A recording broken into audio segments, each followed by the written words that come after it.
All right, so we are on now, and we're just going to wait a few minutes for a couple of people once we get somebody joining in so that we can start recording, and then we'll be able to go from there.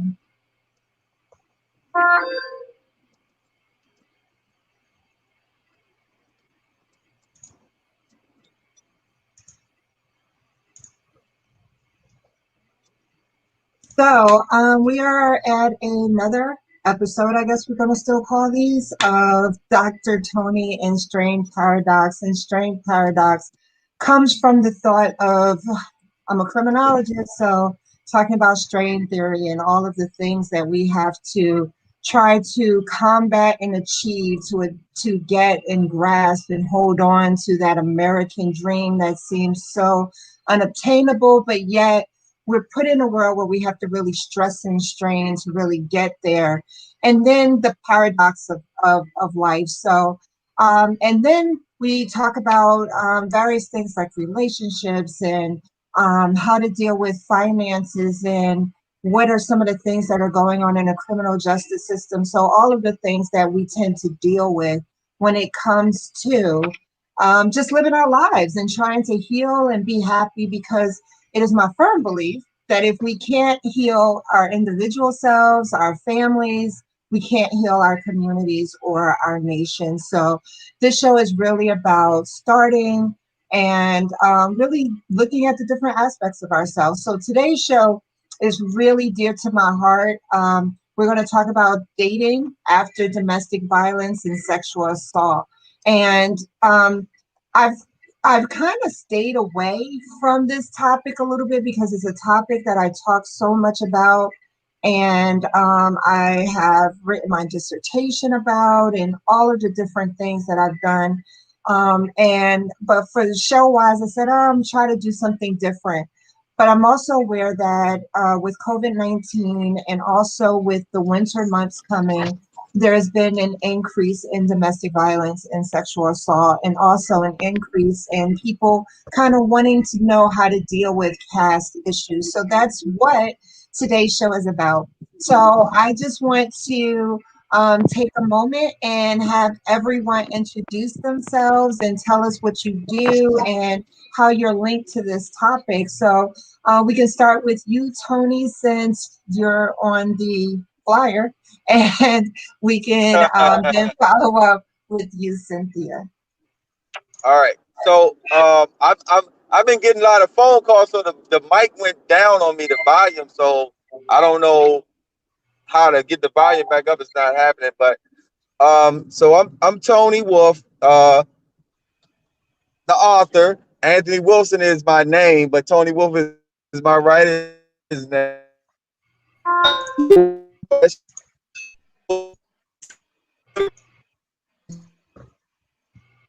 I think he's freezing up. So, Cynthia, do you want Make better to? decisions in their lives. You froze for a second, Toni. All right. Can you hear me now? Yes, we can. Uh,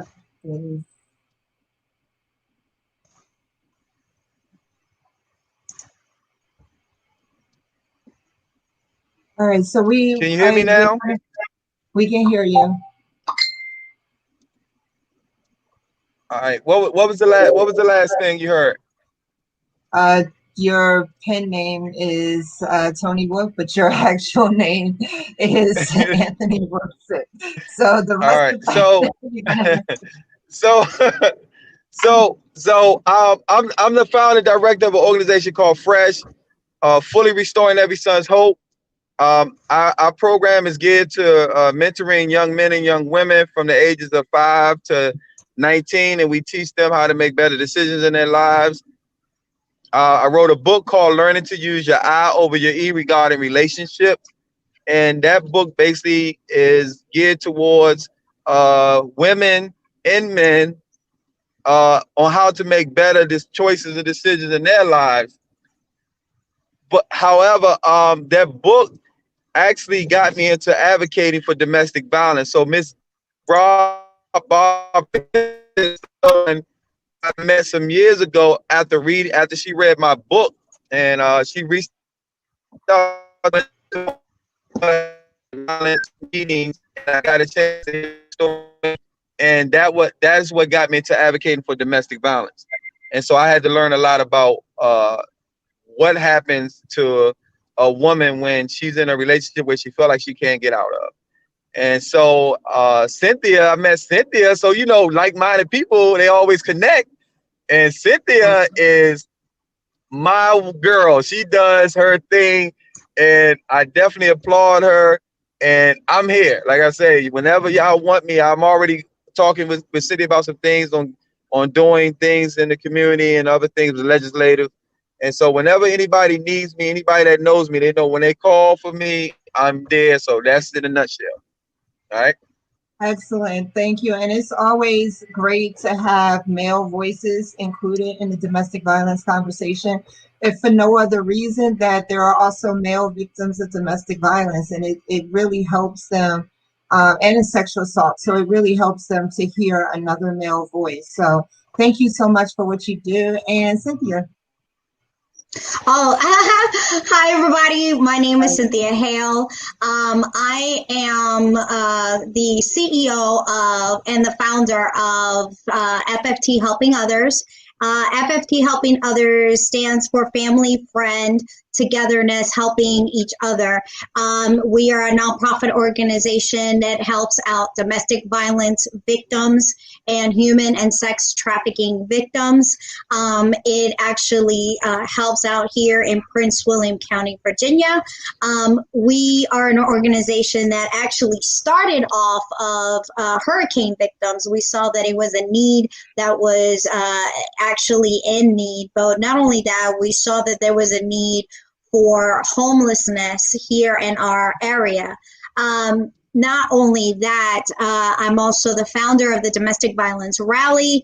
I'm a humanitarian ambassador for the Global Goodwill Ambassadors for the GGA. I'm also a radio talk show host for Mix Station Radio. And just recently, actually today, I was given the award for the World Peace Ambassadors for World Peace Tracks. Actually today. Congratulations. Yes. That's awesome. Thank you so much. It actually caught me off guard because I didn't even know that I was going to be given it. And what we actually do is we're trying to change legislation. We're trying to change action in the legislative body. We're trying to change laws that affect domestic violence victims, that affect people who have been sexually assaulted, people who have gone through domestic violence issues, women who have been wrongfully accused, and people who need help, and people who need assistance and who have been wrongfully accused in the judicial system. And so we need to change our laws, not only laws like the Lautenberg Amendment, but laws like the Victims Against Women's Act. We need to change laws like the Girls Protections Act. And so we, like FFT Helping Others in the Domestic Violence Rally, we actually change these laws by gathering ourselves together with senators and representatives and also with survivors. And so we listen to these voices. So that's what we do. That's amazing and so necessary. I mean, as a survivor myself, I survived 8 years of domestic violence, and the aftermath of that, which took me running and moving 8 times to finally feel like I was safe. It's so important that we look at not only what the victim needs to do, or look at what the actual offender needs to do, but some of the things that the legislators can do, because ultimately, if the laws aren't applied, which I saw in my case, if the laws aren't applied, if the laws aren't there, if the protections aren't there, then that leaves us as survivors and those that are potential victims little recourse. And also makes them less likely to reach out for help if they feel as though they're not going to get the support that they need. Yes. Just a little bit about me. Some of those that are watching or listening know a little bit about me. I am a criminologist and a criminal justice expert. And as far as this topic is concerned, I wrote my dissertation actually for my PhD on intimate partner violence and police responsiveness to scenes where children are present. But I look specifically at gender and race and what are some of the differences there. So I took my experiences and said, I'm going to school for this. I don't want to just understand it from a anecdotal standpoint, but I want to understand it from a criminological, a victimology. I can't talk today, and also from a research standpoint. So I am here to. I've written books on it. I told my story, but I think it's time to elevate our conversation from why did they stay or why did they leave to what can we do about it? Because just like any other crime that occurs, society responds. And not to go into too much or to go into the Brianna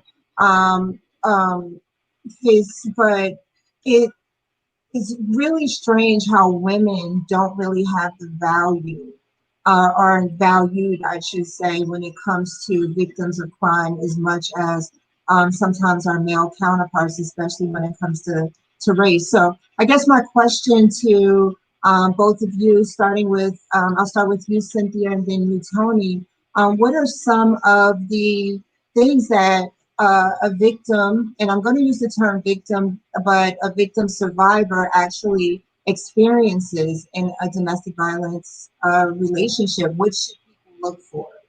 Okay, well, I'm a survivor, 17-year survivor. I actually I was actually talking about my story actually today. I was a victim of military abuse. My husband was in the military, and my husband decided to take me out of the base, and we moved out of the base to Shreveport, North Carolina. And we were stationed there, and we actually had a house that was outside, a double wide. It was beautiful, was outside, but we didn't have any neighbors that were close by. And so a lot of the red flags that we kind of get to see is that, an abuser will take you away from everyone and anything just so that it will isolate you. For me, I was about 4 or 5 months pregnant, and so I was isolated not only from my mom, from my family, from everything. And I'm Latina, so we have what's called a group setting. We love family. We're very close tied to everyone. We call mommy, papi, abuela. We call everybody, and so that's our very close night to night nitty kind of family. And for us, that's the first thing they want to do is disconnect us, and the other thing too is that they want to ensure that they break that, and break us too. The other thing too is that they want to show us that we're financially, supported by them. And so he knew that I was pregnant and I needed to be supported by him. And so he would take the air out of the tires. He would take the spark plugs out sometimes. I didn't have food, and I needed to get back on base to go to the PX, to go to the commissary. I needed all of that. And it was by one of his friends who showed me how to drive a pickup truck, who I didn't even know how to drive stick shift, that he would come back and say, I'm going to show you how to drive stick shift. I will come back, give you the car, and let you drive it, and I'll come right back and get the truck really quickly so that he won't even know that you were even out of the house. And if it wasn't for him doing that for me, I would have never even had food. But what they do is that they seclude you. They take you apart from the things that you love, from the things you need, from the things that you want. And not only that, They want to ensure that you're broken. You know, those little red flags that at first you thought, oh, he's just kidding, you know, showing you those things like, you know, oh, you know, that was kind of dumb. That was kind of dumb what you said. That's kind of stupid what you said. And you're thinking, oh, well, maybe he's right. It was kind of dumb. It was kind of stupid what I said.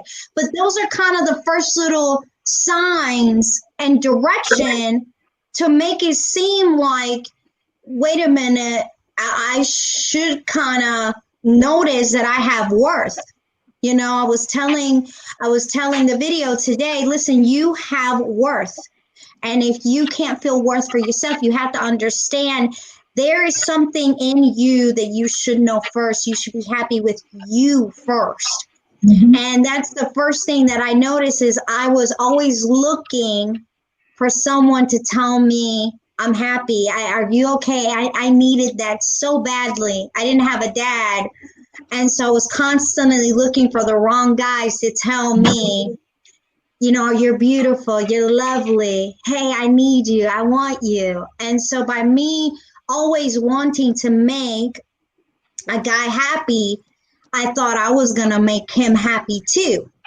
I was always thinking this guy's going to make me good, you know, and that was the wrong ideas because then I attracted the wrong idea. I attracted the wrong idea, you know, and I didn't attract the right idea. And even if I tried, it was the wrong time, you know, because I had to be right with me first. I had to be right with me first. Yeah, you have to heal. You have to, yes. Like you said, you mentioned father, and I know with me, and then we'll get to Toni, but I know with me, like I said, I went through 8 years of domestic violence. Before those 8 years of domestic violence, I had already gone through 2 sexual assaults. And so, you know, I did, you know, I grew up as a, you know, only child of a single mother. And then I did have my stepdad that stepped in, that he was a great dad. And we had some, you know, interesting situations. We didn't always get along the best, but I know that too. He tried his very best. And a lot of what I brought was, number one, the religious aspect of it, you know, like, you know, not, especially once I got into the marriage situation, not, you know, you're not supposed to leave. And then, but it was the self-esteem, the self-worth, all of those self-identifiers that I was looking to get from other people. And it wasn't until, and I actually trademarked the words "I am more." It wasn't until I was an accountant, a forensic accountant. I was living in Jersey at the time, and I was coming out of a Starbucks, actually, standing in the Starbucks, and everybody was looking at me. Now, mind you, I am 5'11", and I had on 4.5-inch heels, and I had on like a power pantsuit, so you can't really miss me, right? But in my mind, I felt about this big. So it was, why are y'all looking at me? And then it just hit me like, you're seeing me standing here, but you have no idea what I've been through. And the words "I am more" just like popped into my head. And it's been my mantra since then. Not to say I'm better than anyone, but simply that self-love, that proclamation that I am in control of my value. Right. I don't need someone else to value me, to tell me that I'm pretty, to tell me that I'm good, to tell me that I'm intelligent. Because if I give them the power to tell me all the positive things about myself, that means they also have the power to tell me all the negative things about myself. And of course, we as humans are going to be more likely to believe the negative things people tell us because we're always looking to get better. Toni, what are you seeing in your experiences or in the work that you do? All right, so I'm just making sure everybody can hear me, right? Yeah, we can hear you well. Okay, so I've never had I've never had any personal experiences myself with domestic violence. I really didn't know what it was until my encounter with Miss Gibbons and going to her platform. And what I realized, the first question that I asked all the women when I got a chance to speak to them was, why did you stay? That was the first thing. And I had to learn over the years that it dealt with what both you and Cynthia were talking about, was the self-love, lack of a male figure in their lives, feeling that they was dependent upon the man that they felt that they loved, feeling that they would change. And so I'm coming from a standpoint where I'm being given information from victims. And so I'm trying to understand it because that's not how I was raised. I never seen it in my family. You know, my father was very, very meek, you know, and humble. So I didn't see that type of violence in my upraising. And so what I've learned is that most women that encounter those situations, well, let me say this first before I go there. I also had to learn that domestic violence is just not physical, it's mental too. So that's one thing I didn't know yet. Yeah, I didn't know that. Yeah, and so what most women go through, they have to realize that, and I know it's easier said than done, but they have to realize that you have to have self-love in order to understand what the love that you're supposed to receive from a counterpart.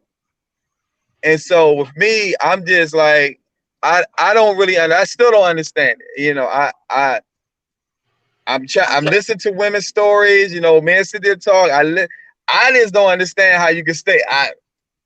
You know what? I'm still baffled. And that's I'm sorry, Dr. Toni. And that's something that I myself, during our training, me and Evangelist Patricia Fowler, we do a training called What is Real DV?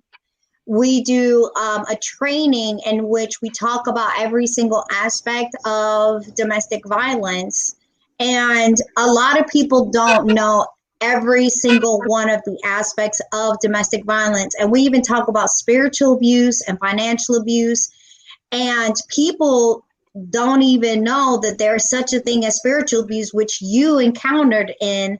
And when I talk about that, you know, one person who came to my training, she goes, I didn't even know spiritual abuse was that deep. And it's really a deep thing. It really is horrible. It's controlling. It's very deep. It can hurt. Psychological is deep. It can hurt. And it can be so immobilizing that you cannot put your hand to the door. You really can't. There's no possible way for that person. And when a narcissist, and I can explain it this way, and I usually do during the training. I can say it this way. If there's a narcissist who's sitting there controlling a individual and abusing the children, right?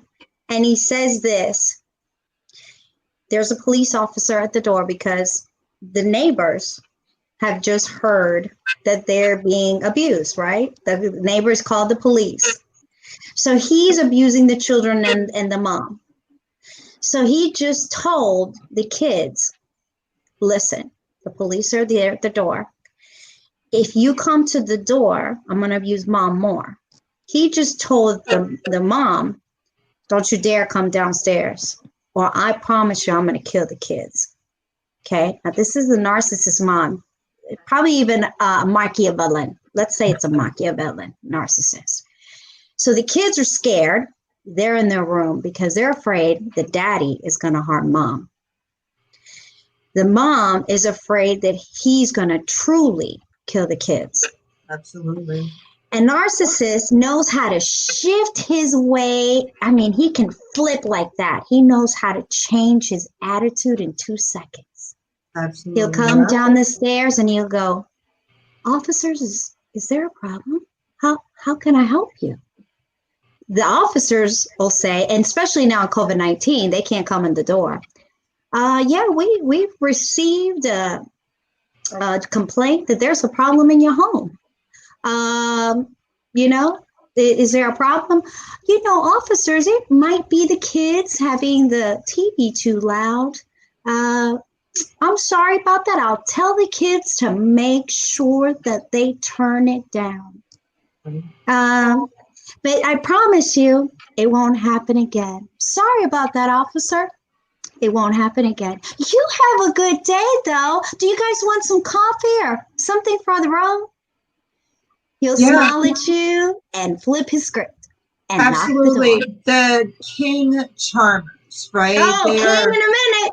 King, queen, whatever, because I mean, I try to be open because even though women are predominantly and by far victimized by domestic violence, we do have to acknowledge that there are male victims and that it extends into the LGBTQIA plus community as well. But for the sake of this, I mean, I know in my situation, it's, you know, I graduated high school early. You know, my parents were good. They were pastors. There's no reason why I should have ended up with the person I ended up with. And anybody I dated before and after him was not that way. But he was such a charmer. He knew the right words to say, and he knew the words that would put me down, pick him up, and make me feel like I had no choice.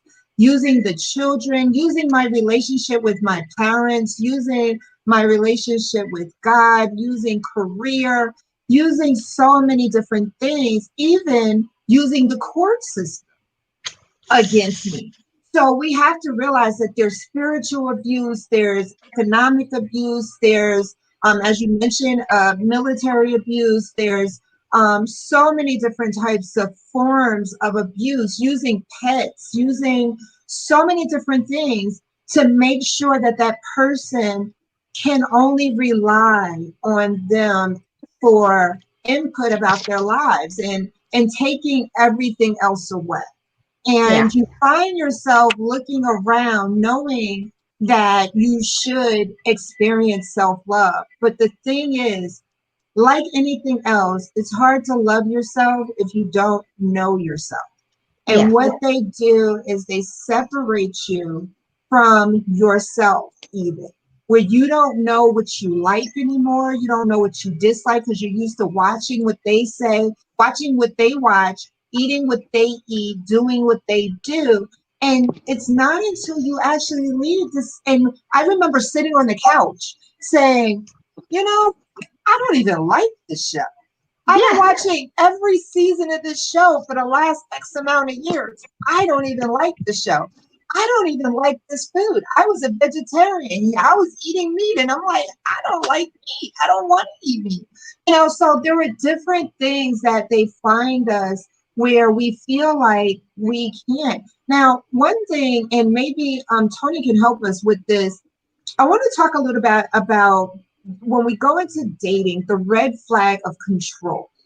Because one of the things that I see a lot in the I call it the kind of the pre-domestic violence relationship, where all the yellow flags and red flags are waving around like, hey, bad person here, keep it moving. And one of the things that I see a lot of men and women, but especially women, fall into is that sense of he's not or she's not controlling. They just really, really like me. And they really want to spend a lot of time with me. And they like me so much, they want me all to themselves. So I'm going to start with you, Toni, and then Cynthia, you can chime in. But what is that dividing line between control and actual healthy affection?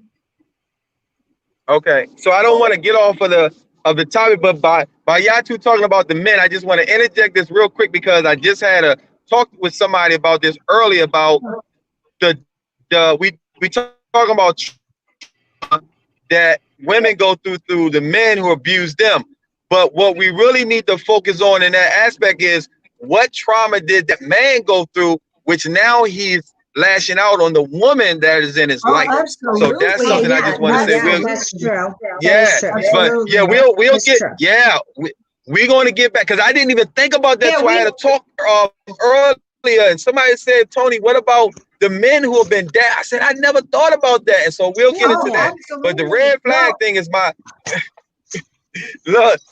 The red flag thing is my thing. I tell everybody, if you look at red in any symbol of life, it means to stop. So when people see a red flag and they continue to go on, they end up having an accident, meaning they end up getting hurt. They fall into some type of dangerous situation, and later on they say, well, I saw it, but I didn't, I didn't really want to, make a decision because I really like the person.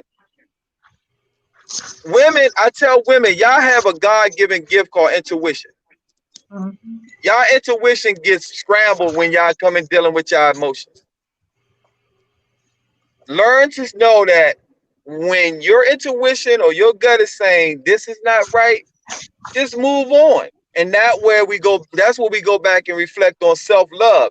You love yourself so much that you're not going to let yourself go through any type of hurt and harm through another individual who is showing you that they may can possibly cause you harm and danger in your future life with them. So, and I always use this illustration about love, right? A woman will have her child and would die for her child and protect her child with her life, right? Y'all understand where I'm coming at, right? Yeah. Why doesn't a woman protect her own life when she's in danger with a dangerous man? That's the thing. That's the thing. We don't. We don't value ourselves as much. We don't know that it's dangerous because it's put to us as protection. I am separating you from your family because your family doesn't understand you. Your family doesn't want to see you happy with me. I am protecting you from the rest of the world because the world is so crazy. Why should you have to worry about finances? You have a man to take care of your finances. Why do you look? Women don't need, as a woman, you don't need to go out and get that spiritual enlightenment that you want for yourself. I am the man. I am the head of the house. I am doing this for you. So it's phrased in a way where patriarchal systems, spiritual systems, social economic systems all come together to say, you know what? Yes, you are a powerful voice as long as you shut up. Yeah. You are a powerful force as long as you let me be that force for you. So even when I was in it, I actually was helping other victims of domestic violence while I was in one. And it wasn't the mental aspect of it started way years before the physical. I'll tell you one story. We hadn't even gotten married yet. We were dating. And he was like, everybody wants to keep us together. And I can't, to tell the story now, I can't even believe I can't even comprehend it. But everybody wants us apart, and I can't live like this anymore. And so what he suggested was double suicide. So he had his pills, I had mine. He watched me, he swallowed his, I swallowed mine. And then he starts laughing. When I say laughing, I mean belly laughing. I'm like, what are you laughing about? I never took the pills. And I was like, I took all of these pills. He said, yeah, I'm going to call 911. When we get to the hospital, he actually let them pump out his stomach and give him activated charcoal, even though he never took the pills. He followed it through all the way. And yes, I know he didn't take the pills because he spit them out. He followed it through all the way. And then when we got home, it's a practical joke. I can't believe you took it. I didn't think you would actually take it. All of this stuff. Fast forward, I end up having this child, and then I have this child. I'm pregnant, and then it's, as a Christian, you shouldn't be single mom. Your parents are preachers. We have to get married. Yeah, family, friends, everybody, church. You got to get married now. you're living together and you have a child. I want to leave, but no, you have to get married. So I get married to it. And then I have another child. And when I tell you that I tried to leave, but at the same time didn't really know what I was leaving from. And then it was, and this is the psychological effect. Well, nobody's going to want me now, right? I've been through sexual assault. I've been through domestic violence. And now I have 2 kids and a divorce. Who the hell is going to want me? And so that's what I was going through. I really didn't even equate it to domestic violence. It took a long time before I started getting restraining orders and filing police reports and all of that, which escalated him. But I was burnt with cigarettes. I was waterboarded, like wake up from my sleep with a wet rag across my face with him pouring juice on my face to watch me try to breathe. So going through all of these things, and it just was not a flag to me that, hey, you should leave. Instead, I felt like I was a strong woman for dealing with it. Like, y'all don't realize I'm so strong. I'm staying in this. I'm keeping my marriage together. I'm keeping my home together. I'm 24 years old. I'm doing a darn thing. Not realizing that, no, it wasn't until really when I went to work with a job. I worked for Cushman and Wakefield in Newark, New Jersey at the time. And I went to work, and it was my first official day. I had been working here as a temp. It's my first official day working. And I had to take the picture, for the badge. And I had to tell them that I was in a car accident. He beat me so bad that morning. Both of my eyes were swollen. And I didn't even realize I was disfigured looking. And when I looked at the card they gave me with my picture, I told them that I had been in a car accident. We don't know. It's hard to say it, but sometimes you just don't know you're in that situation until you're coming out of it. But Yeah, I do that's true. of something that Toni mentioned, and that's the male aspect of it, whether he's the victim or the offender. Because I know with my ex-husband and with others, I've seen the mother's impact on how the man was treated, and others. So what have you been seeing, Cynthia and Toni, on that? I wanted to. You saw me start pulling out my papers. I'm on my desk. I'm on my desk, guys. This is where I work. So, I'm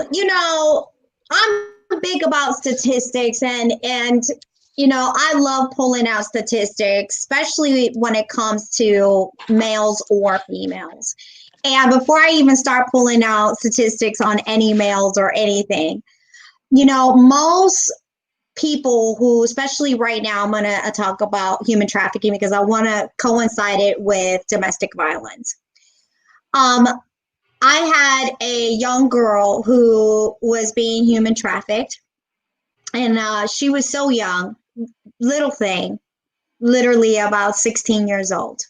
And when I coincide to her and I ask her, why would you want to go? This is when I first started, human trafficking. I said, why did you get human trafficked? Why would you want to? She says, this is what I saw in my home. This is exactly what I saw in my home. I saw my dad, burning cigarettes on my mom, like you said. I saw my mom getting pushed. I saw my dad disrespecting my mom, calling her names. And so when a guy comes to a young girl and says to her, especially young girls at the age of 15, 14, I've seen them 13, I see 9, human trafficked. The first thing they say to them is, I'm going to take care of you. I'm going to watch over you. No one's going to want you, but promise you, I'm going to take good care of you. What do you have to go home to? Listen, I have all the money in the world. You can be really good taken care of, why you got to go home? You have all this abuse at home. I promise you, I'm going to take good care of you, you know? And so they go straight to human trafficking. So a little girl goes to human trafficking because she has abuse at home. And this is not to say that it's a mother's fault that she does this, you know, because it's never our fault, you know, because I was in abuse. So I can never say, oh my God, my child is being human trafficked because it's my fault. This is not to say that ever, never. But the signs of abuse are the same because a child sees that at home. Right. They see it. And so when they see that, they mimic it. This young girl told me, I saw my dad do this. So I thought it was normal. I didn't leave human trafficking because I thought this is normal. We asked her, why didn't you leave your pimp? She said, well, I thought it was normal. I thought this is what is called love. This is love. This must be it. Because I saw this at home, you know? And we said, that's not love. This is not what we call it, you know?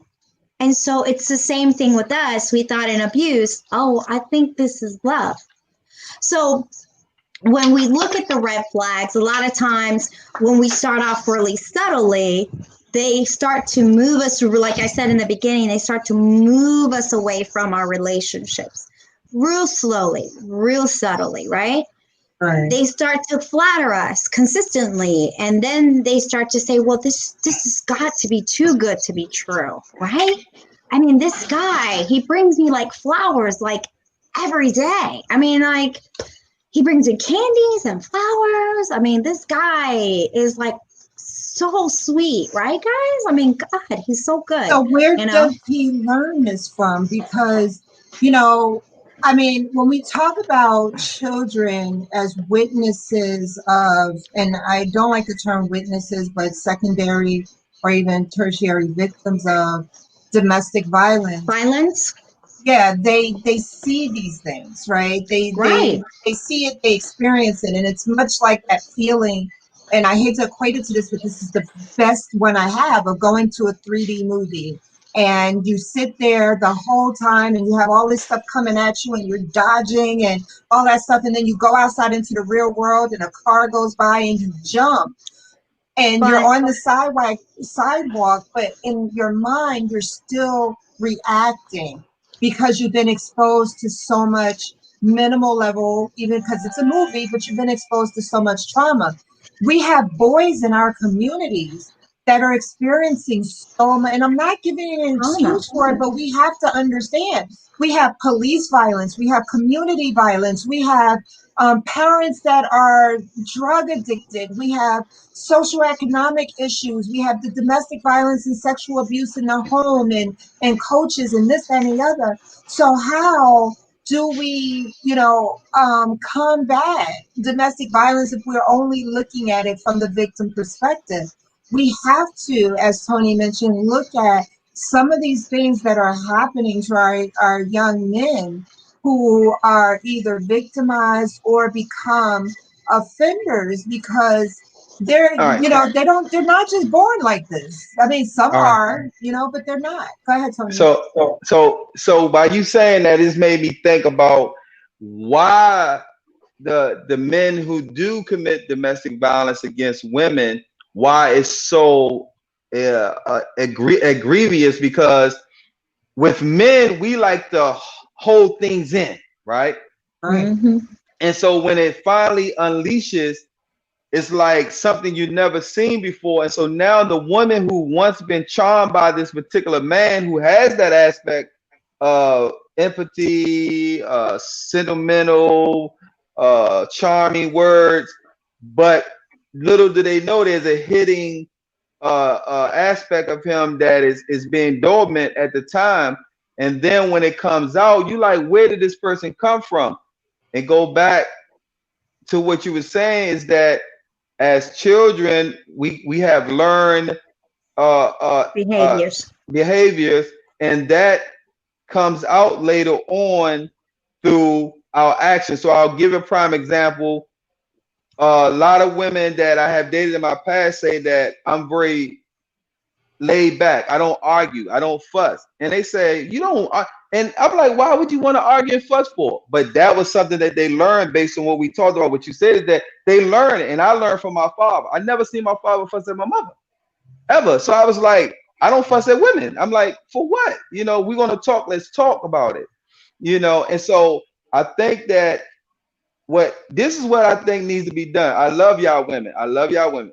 We need to get these men on these platforms so they can start getting out what's been held in them for all these years.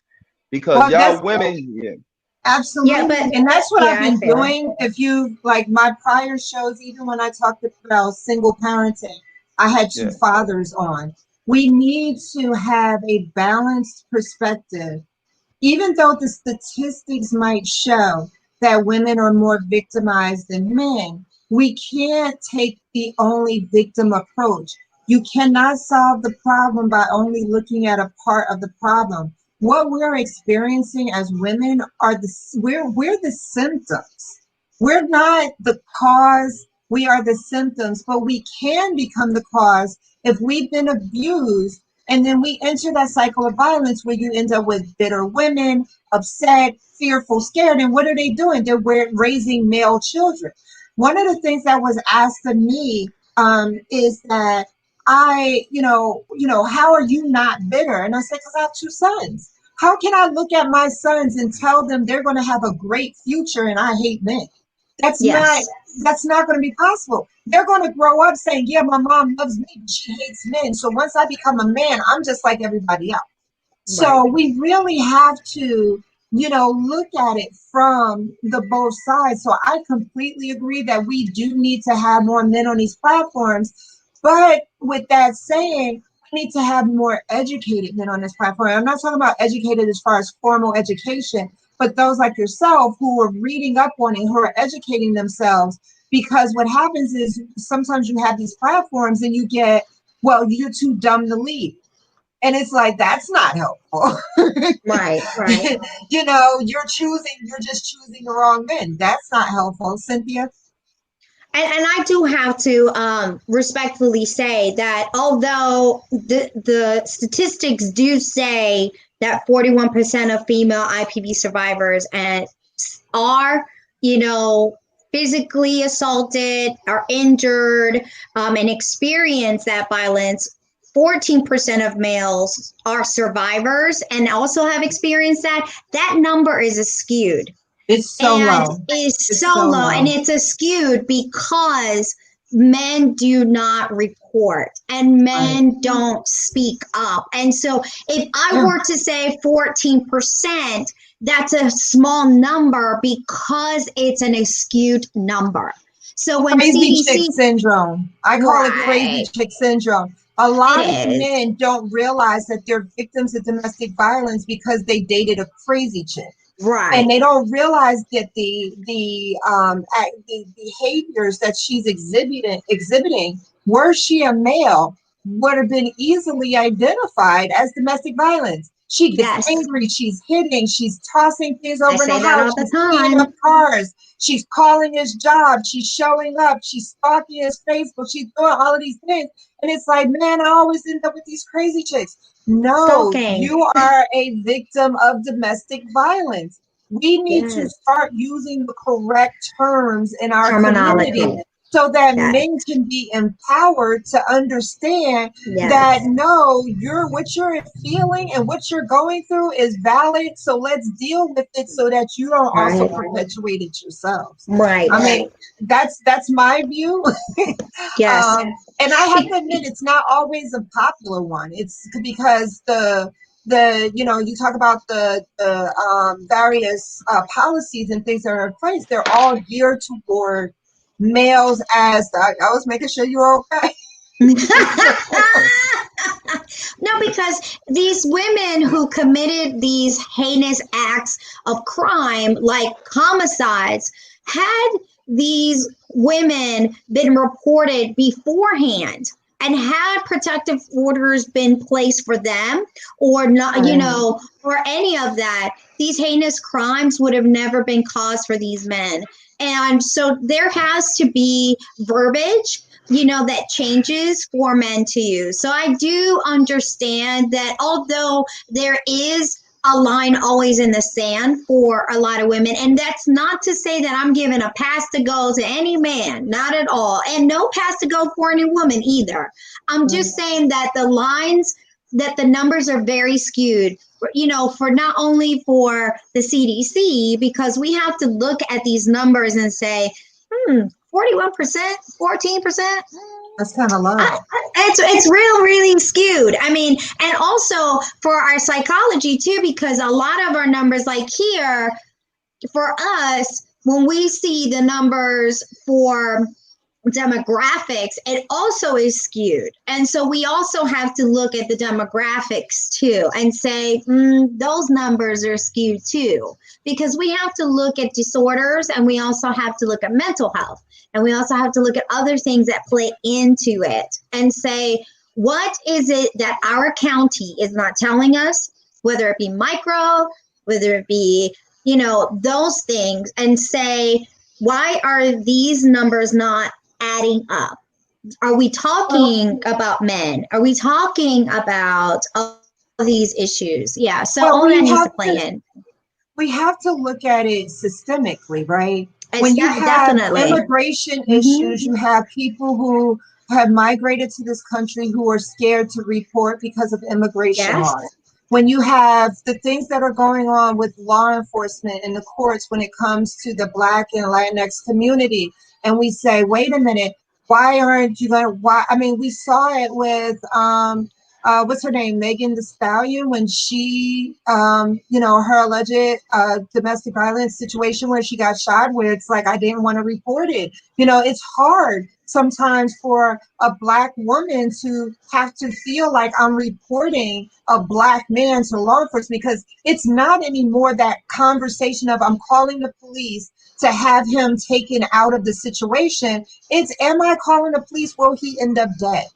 That is the thought that goes on. So when you look at some of these systemic issues that are going on, it's no wonder we have low reporting rate. And then when we look at the men who they're seen as less masculine, less of a man, weak, if they call a police, or if they say, then it's, oh, you can't control your woman, or you can't, which you're not the man of the house and all of that. So who they go to, to report. So yeah, the reporting is low. And that's what I was going to interject on that. You're not going to hear a lot of statistics that rise in that level, because most men are not going to report it.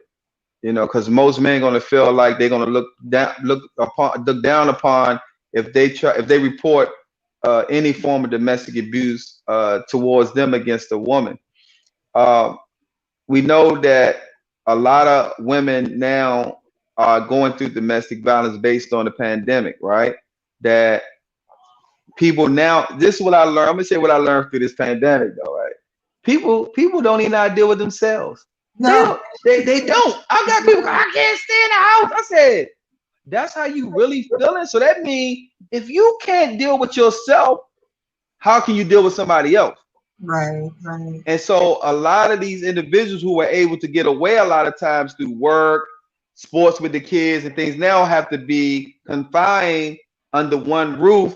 And now they're feeling like, hey, I can't deal with this, because they're being forced based on what's happening to understand that what I thought I wanted, what I thought what I needed, what I thought was right ain't for me. So when you talked about the woman who, now y'all made me realize that I was domestically violated, because I didn't know that. I left the woman alone, but she popped at my house early. We in the morning time knocking at my window. She saw I do relationship shows. She see me doing my show. She see a woman who gives me a hug on the show. She sends me these texts. A lot of people didn't know this. I didn't say anything about it. Like, we go back to not saying nothing. And all my buddies were like, why you leave her alone? I said, man, I just ain't want to deal with it. But they didn't see what she had did to me in regards to her insecurities, her jealousy, And I'm like, if I'm trying to do something, because I love relationships. That's why I do my shows, the I over E perspective. I do my touchy topic Tuesday because I want women and men to be able to communicate effectively, understand their partners through the communication process, and then build on a relationship that will have a foundation, or just leave each other alone and move on to someone that you can possibly become a good mate with. Yeah. Yeah, it's so important. I mean, there's a number of men that I mentor that are having trouble right now going into healthy new relationships because of some of the things that you said, because they've dealt with so many of these women who have treated them this way. And a lot of these women were women that were in previous domestic violence relationships that have said, I am not going to let this happen again. So the next guy I'm with, I'm taking control. I'm making sure that he doesn't do this and do that. There are so many rationalizations and justifications that we have as humans for what we do that it really amazes me that we could even take it upon ourselves to look at someone else and say, you're stupid for making this decision. You shouldn't. There's so many things that go into why someone stays and why someone chooses to leave, and why they feel as though they can't leave. I mean, with COVID, we have you talked, Cynthia, earlier about isolation.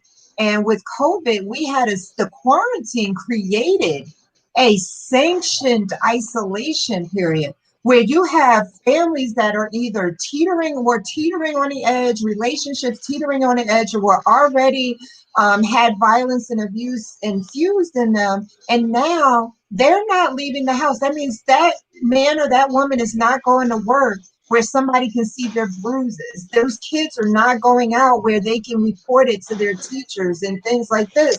So we have all of this inside. And then when you add in, the male ego or the female self-esteem, and you put all of this into play, we end up with so many hurting people. And right now, with the shaming and cancel culture that we have, people are even afraid to mention it to family and friends, because it's not, oh, that's a shame what you're going through. It's, you're stupid. That wouldn't be me. Matter of fact, because you're in a toxic situation, I don't even want to be around you because I don't want your toxicity in my life. That's how we're approaching things now. So I do want to ask this question. When somebody has gone through, male or female, has gone through a domestic violence situation, at what point do they tell their potential significant other? Is it before they start, like between, and they're talking, when they start dating, when it gets serious? When do they say that, hey, this is what I've been through, or never? You know what? For me, I actually didn't tell Bobby for a very long time. I was by myself for about 4 years before I even got into a relationship with anybody. I needed to heal. I needed to work on me, and I needed to be by myself.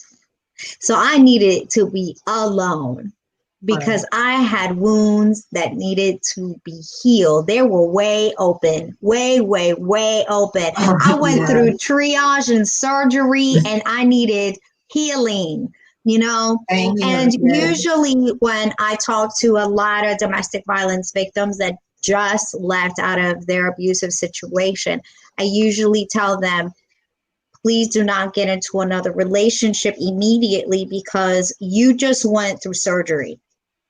And the first thing that a surgeon will tell you is, do not go running. Don't go to the track. Don't get on the Nordic track. Don't start up getting, don't start up cardio. Don't start, running and doing your normal exercise, because guess what's going to happen when you do that? You're going to open up that wound. It's going to open up again, right? Well, if you do that, you're going to open up old wounds with the person you're with that might be a good person.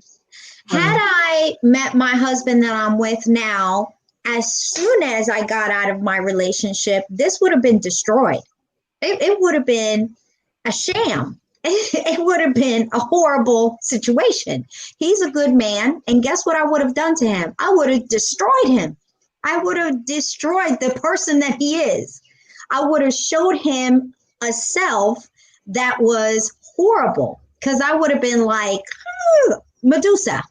Because I would have been like, this is a wound that is open, and everything would have oozed out. And I would have been like, you're not touching my kids. I don't want you close to them. Forget it. You're going to hurt them. I don't want you close to them. Although I was like that anyways, too. But I needed to heal. I mean, heal fully. And so for about a year into our relationship, I literally said, listen, I've been through this. This is what's going on. I'm, in a process, and he was very understanding. And not only that, I'm disabled too, because I was going through uterine cancer and I had epilepsy.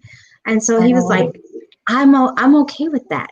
I'm okay with that, So to understand that a person understands you, you have got to really heal, because once you get into another relationship, you are going to bring them into your wound with you. You're literally going to take them in to that wound. And if you both are wounded, oh, wow. Those are two wounds all together. And if that's really what's going to happen, you both need therapy. Both of you, and not together. Don't do it together. Separately. Don't do it together, because people think, oh man, we're both hurt. We both need healing. Let's do it together. No, I tell them both that too. My husband has done the same thing. He counsels, and he says, you don't need counseling together. Go your separate way. She goes her separate way. Right, and then come together. Toni, you have to come together. Yeah, Toni, you have something to add? Look, just hearing Cynthia say what she said when she first started, I said I adore her, because I tell all women, look, can I plug my book in? Yeah, okay? please. All right, so this is the book, The Learning to Use Your I over E. Everything you and Cynthia are saying is in the book. I have a chapter in the book about how long should I wait. That deals with when you get out of a relationship, give yourself a chance to heal before you move to the next relationship. Absolutely. I had situations where I had met women who had just gotten out of relationships I didn't know at the time, but they were putting off on me what they went through in the past. And I used to say this, I'm not him. It wasn't me. That's what I would say to them. And so they was like, I'm sorry, and so I was like, what Cynthia just said, you have to give yourself the healing process time. In the book, I give small sections of what you should do when you're in a relationship, when you're coming out of a relationship, when you're dealing with a good relationship. And so with me, the only thing I can say I went through with a partner that damaged me was when we was together, she brought me things, and then when we broke up, she said, I want all my stuff back. So, and that's when you need, and that's where you need my book, A Place of Healing. Where's your book? So my book is going to be coming out in about 2 more months.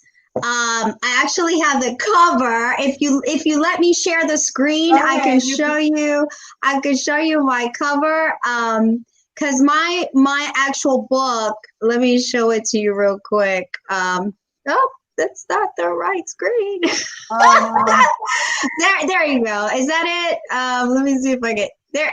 That's it right there. Got it. Okay. So that's my book cover. Did I show it to you guys? I think I did. Can we see it? I didn't see it. Is that it? You should be able to. I saw it for a second, then it disappeared. Oh my goodness gracious. There it is. That's it right there. We can't see it. Let me see. There. That's it right there. I can't see it.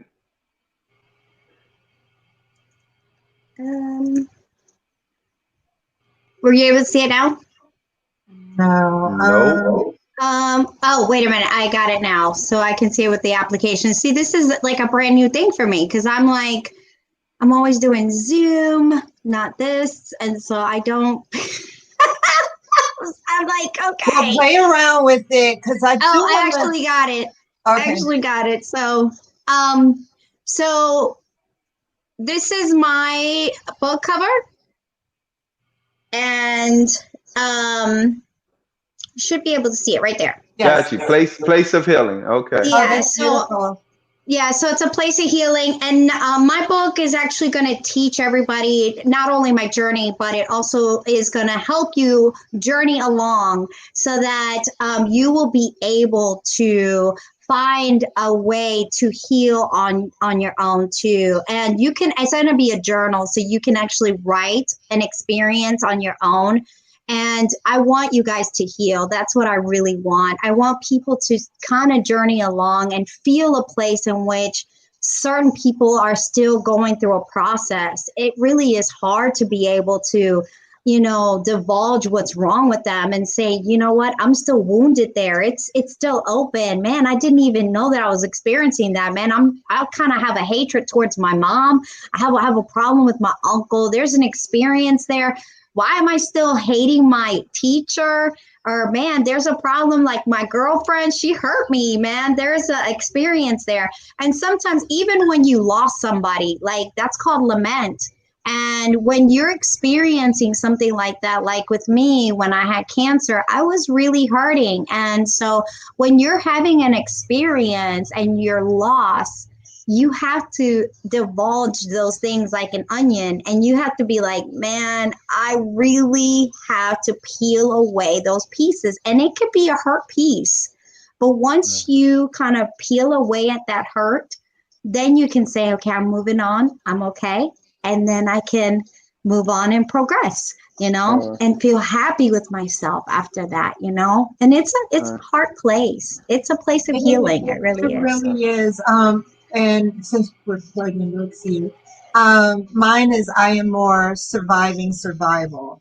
And it does talk a little bit about my story, but it talks about where, that survivor aspect of it. And I heard, I know I said it myself, but I also heard a lot of men and women who were coming through domestic violence and sexual assault situations saying, I can't live through this. I can't deal with this. I can't live through this. And one of the things that came to me when I was going through my process, and something that I like to remind people is, when it happens, you already lived through it.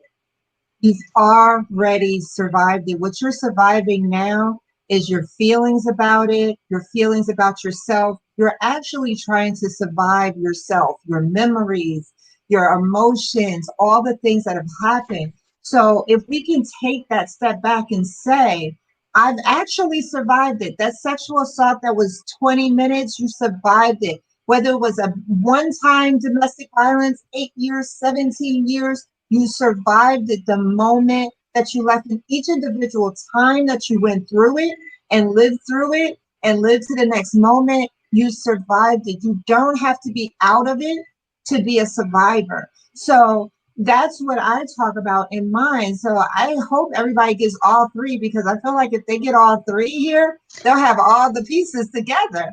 But it's really important that we heal as individuals, that we heal in our relationships, and that we present ourselves in relationships as whole individuals, not looking for somebody to make us happy, but looking for somebody who can add to our happiness and is acceptant of the happiness we would like to provide to them. Because you can't be loved unless you're open to receiving love. And you can't give love if you don't have it to give. So it takes a lot of healing and a lot of, being alone. Unfortunately, society shames you. If you're single, what's wrong with you? Why are you single? I'm healthy and single. I would rather be healthy and single than bat crap crazy and married. I am okay. If it changes, I'm good with that too. But going to also, when you tell, I mean, I know, different situations, but I know in my situation, I don't get to tell because it's all over. When you Google it comes up. But there are some people who feel as though you should wait years to tell. There's some people who say, no, you should let the person know it immediately. You are in control of your story. You tell it when you're comfortable. You just have to be open to the fact that if you tell it too soon or tell it later, that other person is also in control of their story.